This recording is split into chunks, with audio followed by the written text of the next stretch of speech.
With recent fire weather dangers across the state, the Texas A&M Forest Service and West Texas volunteer fire departments are working hard to protect their communities. Volunteer fire departments risk their lives helping the community in emergency situations. The work they do is based on their willingness to help others in their free time without getting something in return. So the process goes just like it does basically in San Angelo. You dial 911 and it goes to the San Angelo Police and Fire Dispatch.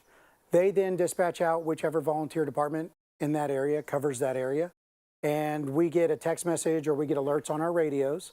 And from there, the volunteers will report to the fire station, get whatever vehicle they need and go from there.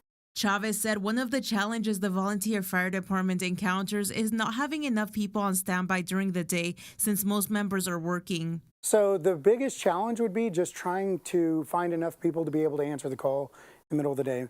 All of our members work and have jobs, and that really makes it a tough priority in the middle of the day if there's something going on, trying to be able to get people that can take off work or take the time out to do all the extra stuff. When fires get out of control or begin to head in that direction, volunteer fire departments contact the Texas A&M Forest Service to help contain large fires that can threaten homes, businesses, and lives. In our region, the main cause of fires right now has been roadside starts.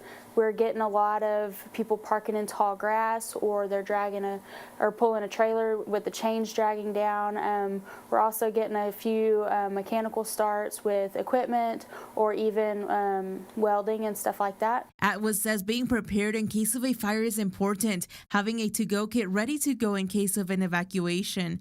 Esmeralda Perez, Fox West Texas.